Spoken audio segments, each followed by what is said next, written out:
So right now, if you walk into transport yards across South Africa, there is this really dangerous illusion taking Oh, place. absolutely. It's everywhere. Right. I mean, trucks are moving out of the gates, phones are just ringing off the hook, and dispatchers are, typing furiously at their desks.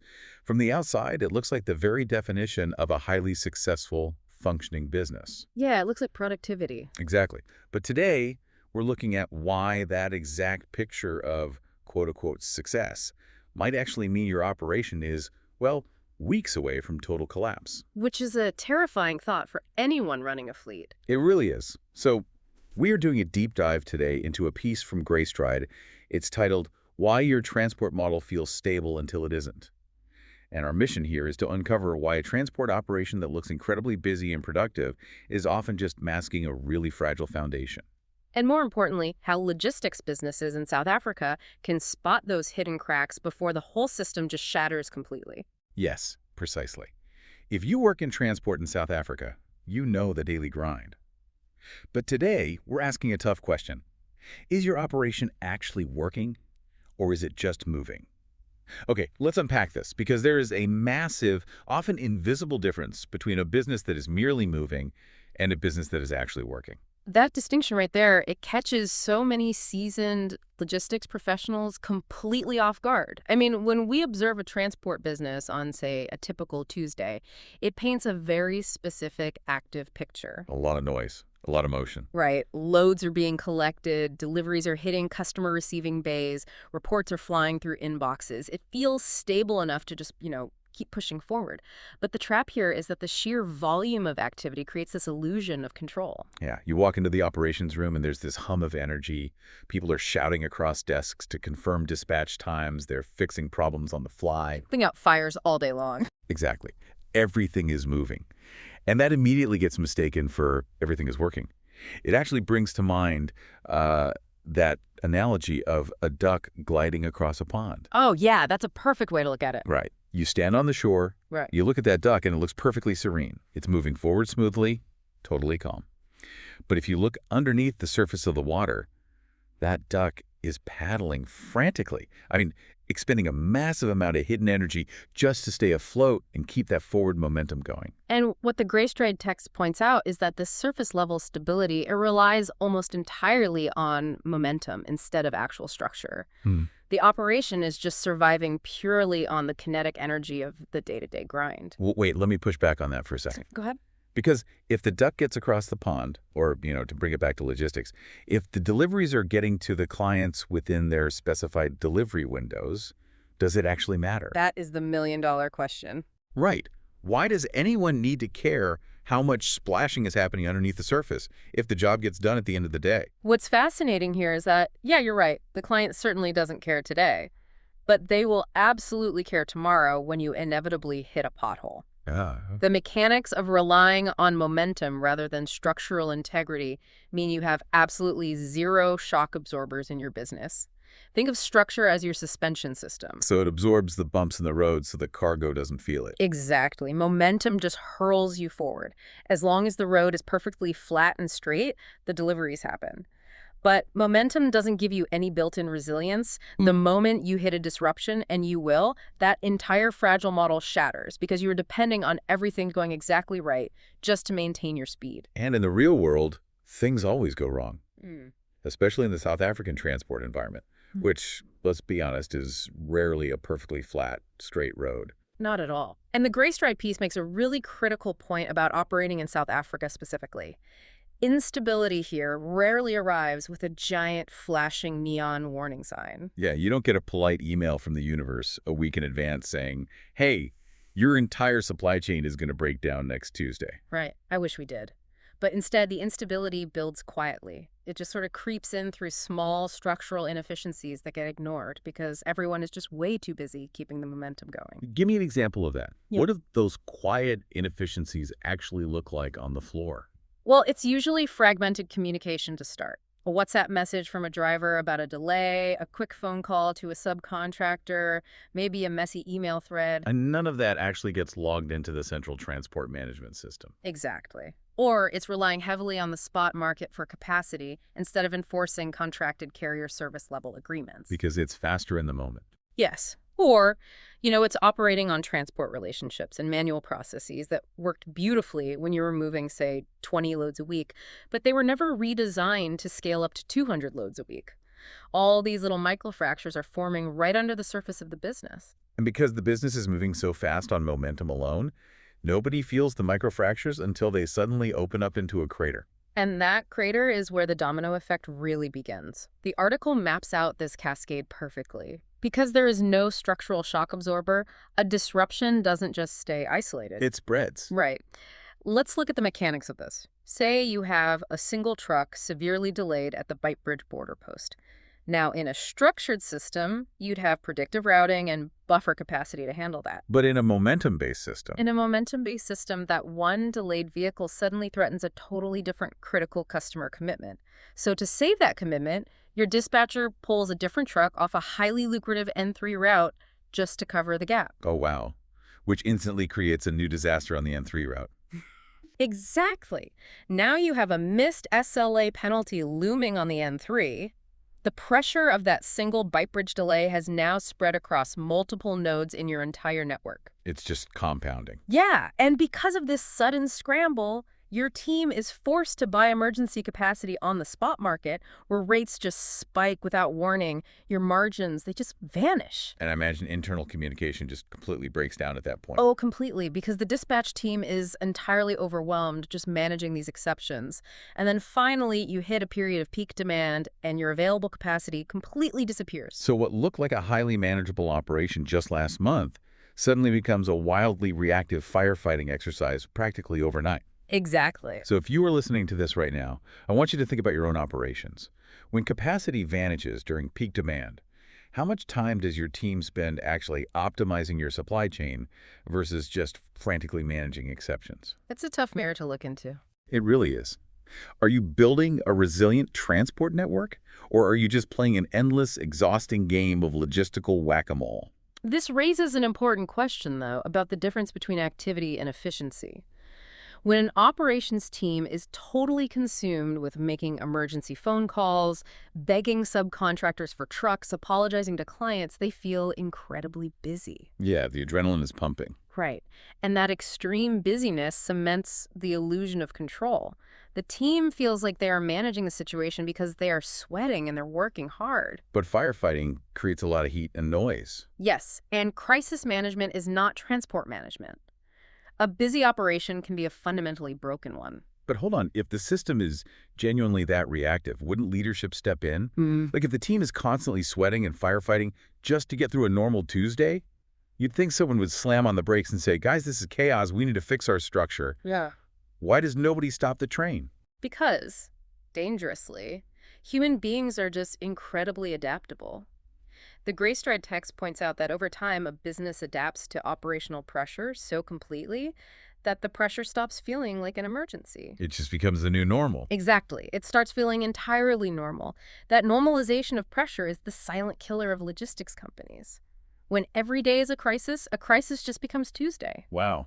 The team stops seeing the chaos as a failure of the system and starts accepting it as just the harsh nature of the South African transport industry. You know, it makes me think of driving a truck with a severely misaligned steering wheel. Oh, that's a good one. Imagine getting into a rig where, just to keep it driving in a straight line, you have to forcefully pull the steering wheel to the left the entire time. Now, the first time you drive it, it's terrifying, right? Yeah, you're fighting the truck the whole way. Exactly. Your arms are exhausted, you're hyper-focused just trying to keep the truck on the road. But if you drive that same truck every single day for 6 months, you just get used to pulling hard to the left. You don't even think about it anymore. You might even think you're a better driver for it. Yes. You probably tell people you're a highly skilled driver because you can handle it. You think you're driving fine, but you're actually destroying your tires, you're wearing out the axles, and you're burning out your own muscles. And the only reason that truck hasn't crashed into a ditch is because of the driver. Right. What the text reveals is that the transport model only quote-unquote works today because experienced people are compensating for weak systems behind the scenes. Here's where it gets really interesting. Experienced people compensating for weak systems. Let's hover on that for a second. Yeah, this is perhaps the most vital insight for any logistics executive to grasp from this deep dive. The operation isn't surviving because the routing algorithms are optimized or the carrier management process is robust. It's surviving because of people. It's surviving because Susan in dispatch knows the automated route ignores peak hour weighbridge delays, so she spends 3 hours a day manually overriding the TMS. She's doing the system's job. Exactly. It's surviving because John in operations knows a subcontractor's actual capacity versus their stated capacity, and he reroutes trucks based on his own gut feeling and personal relationships. So it is an incredible amount of human effort acting as a Band-Aid over a structural failure. Yes. But the executives just look at the reporting dashboard, they see the deliveries getting made, and they assume the software and the systems are doing their jobs. They assume the system is scalable. But you cannot scale Susan's tribal knowledge, and you cannot scale John's gut feeling. No, you can't. And this causes a massive bleed-over effect. The cost of carrying all that hitter operational strain eventually spills out of the transport department and becomes a company-wide structural crisis. Where does that bleed show up first? Like, how does a transport failure infect the rest of the business? Well, it almost always hits the customer experience first. If Susan goes on leave for 2 weeks, the deliveries are suddenly late because the system wasn't a system at all. It was just Susan. So the customer experience becomes wildly inconsistent. Right. And then internal resentment builds. Sales promises a delivery timeline to a major new client. Operations can't fulfill it without triggering a cascading crisis. And suddenly the two departments go to war. I've seen that happen so many times. We all have. And leadership is forced to constantly react to daily operational fires, meaning strategic decisions get pushed back. You stop planning for the next fiscal year and just try to survive until Friday. Just putting out fires. Yes. And ultimately, growth becomes stunted. If doubling your load volume means doubling the amount of frantic manual firefighting your team has to do, they will simply break. You pour more effort and capital in, but the bottom line doesn't improve. So what does this all mean? How do we actually transition from an operation that is merely moving to a system that is genuinely working? Because diagnosing the disease, the structural fragility hidden behind frantic human activity, that's only half the battle. The easy half, honestly. Fair point. The Greystride article makes it clear that the most stable companies operate fundamentally differently. So what does the cure actually look like? Well, the companies that remain stable long-term in a volatile environment aren't the ones simply moving the most loads through brute force. Right. They are the ones who have consciously transitioned from heroics to scalable systems. They have built the shock absorbers we talked about earlier. But what does a scalable system look like in day-to-day operations compared to the heroics of Susan and John that we just talked about? A scalable system means centralizing tribal knowledge. It means Susan doesn't have to manually override the TMS because the routing software has been properly configured to account for those weighbridge delays automatically. Making the system actually work for the team. Exactly. It means moving away from a reliance on the spot market and unstructured WhatsApp messages and instead implementing actively monitored, contracted carrier SLAs, where performance is tracked by data. Not by who John had a beer with last week. Yeah, taking the guesswork out of it. Yes. A systemized business relies on predictive exception management. The software flags a potential delay at the border before it causes a missed SLA on the N3, allowing the team to adjust capacity proactively rather than scrambling reactively. But to get there, it requires a profound mindset shift at the executive level. You have to stop looking at the daily dispatch report and asking, are the loads moving? And start asking a much more difficult, uncomfortable question. Which is? What does it really cost in the business to keep them moving? That redefinition of cost, that is the turning point for a logistics business. And we have to challenge the traditional definition of cost here. Because when transport operators hear what it costs the business, the immediate thought goes straight to the ledger. Naturally. Fuel, maintenance, things like that. Right. We think about fluctuating diesel prices, toll gate fees, vehicle maintenance, driver overtime, but that's not the cost the article is warning us about. We're talking about a hidden, invisible tax. If we connect this to the bigger picture, the financial ledger is really only the tip of the iceberg. Yeah. The true cost of keeping those loads moving through momentum and sheer willpower is the human toll. It's the severe burnout of your most capable people. That's a huge one. It's the opportunity cost of having your brightest logistical minds spending their entire day tracking down a single missing subcontractor truck instead of analyzing data to optimize your supply chain network. It's the margin erosion from constantly buying emergency capacity. It is the invisible tax of lost potential. Precisely. Which means the greatest threats to a logistics business aren't always external. We are so quick to blame fuel hikes or port congestion or border closures for operational struggles. It's easy to point the finger outside. But often, the real rot is internal. The biggest risks are hidden deep inside systems that still appear, on the surface, to be functioning. To thrive in the South African logistics space, a business must reach a point of maturity where they recognize that just getting the job done through sheer force of will isn't a strategy. No, it's just survival. Exactly. As the text states, every business reaches a point where manageable is no longer good enough. Because manageable today is entirely unmanageable tomorrow when the pressure inevitably spikes. Well, we have covered a massive amount of ground today on this deep dive. We really have. We started by looking at the illusion of control. You know, that serene duck on the pond and the dangerous trap of relying on kinetic momentum instead of structural resilience. We walked through the mechanics of how quickly that illusion shatters in the real world, where one delayed vehicle at a border post sets off a chain reaction that forces expensive spot market buys and basically brings an entire network to its knees. And we also unpack the psychology of normalization, how driving with a misaligned steering wheel becomes the accepted standard for an operations team, leading to a cascade effect of internal frustration, stunted growth, and purely reactive decision-making. Yeah, and the sobering realization that your best, most experienced people are likely acting as human shock absorbers, putting daily band-aids over fundamentally broken systems.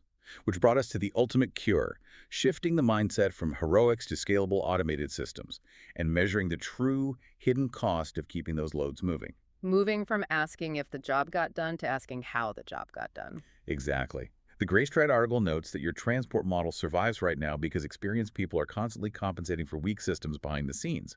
So consider this and really think about the underlying structure of your own yard as you go back to your operations today. If your entire transport network relies on your best people constantly putting out fires and making manual hero plays just to keep the loads moving, what exactly happens to your business the day your best firefighter decides to quit?